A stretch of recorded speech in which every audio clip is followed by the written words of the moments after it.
স্বইচ্ছায় আমি এটা আপনার কাছে দিয়ে দেব। দাম মূল্য কত? 80,000 টাকা। এইভাবে এক গৃহবধূর সোনার আংটি নাকফুল জমা নিচ্ছেন এক এনজিও কর্মী। কেননা ওই গৃহবধূ সময় মতো কিস্তির টাকা পরিশোধ করতে না পারায় তার সোনার আংটি, নাকফুল ও পিতলের বদনা নেওয়ার অভিযোগ উঠেছে Dam foundation for economic development নামে একটি এনজিওর বিরুদ্ধে। এখানেই শেষ নয়, এনজিওটির কর্মীরা গৃহবধূ ও তার কন্যা শিশুকে অফিসে নিয়ে যায়। সেখানে একটি কক্ষে তালাবদ্ধ করে রাখার অভিযোগও ওঠে। আমি ড্রাম ফাউন্ডেশনের একজন সদস্য।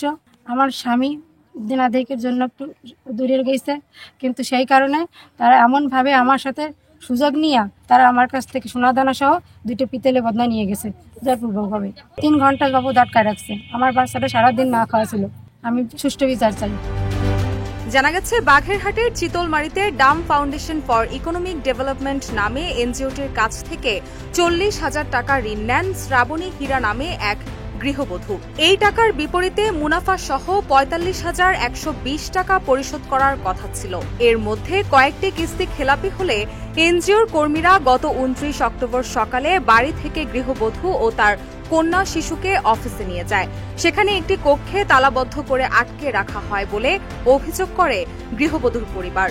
আমাদের প্রতিবেশী রিপন রায় এবং তার স্ত্রী শ্রাবন্তী হীরা, তারা কিছুদিন আগে একটা এনজিও থেকে লোন আনছিল। তো রিপন রায় দেনাদায়ী খাওয়ার কারণে আজ বিগত 4 মাস সে বাসায় নেই। রিপন রায়ের স্ত্রী শ্রাবন্তী হীরা তাকে এই এনজিওর লোকজন এসে অফিসে নিয়ে যাওয়ার পরে তার বাচ্চা সহ 3 ঘন্টা আবদ্ধ করে রাখেন। তাদের একটু পানিও পান করতে দেন না এবং তার কাছে একটা আংটি, একটি নাকফুল এবং 2টি পিতলের বদনা এগুলো নিয়ে যায় এবং তাকে আটকে রেখে অমানবিক নির্যাতন করে এবং তার সাথে খুব খারাপ ব্যবহার করে।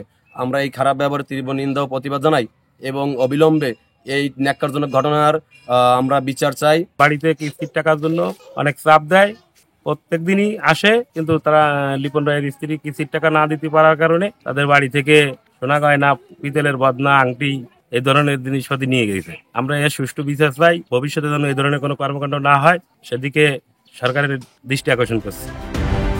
অভিযোগে আরো বলা হয়, এদিন বিকেলে এনজিওর কর্মী ও কর্মকর্তারা জোরপূর্বক শ্রাবণী হীরাকে দিয়ে 2টি ফাঁকা স্ট্যাম্পে স্বাক্ষর করিয়ে নেয়। পরে চাপ প্রয়োগ করে সোনার আংটি, নাকফুল ও পিতলের একটি বদনা নিয়ে সেটা ভিডিও ধারণ করে রাখে তারা। অভিযোগের বিষয়ে জানতে চাইলে ডাম ফাউন্ডেশন চিতলমারী ব্রাঞ্চে খোঁজ নিলে কাউকেই পাওয়া যায়নি। এমনকি এনজিওটির চিতলমারী শাখার ম্যানেজার বাসুদেব দেবনাথকে মুঠোফোনে একাধিকবার ফোন করা হলেও তিনি রিসিভ করেননি।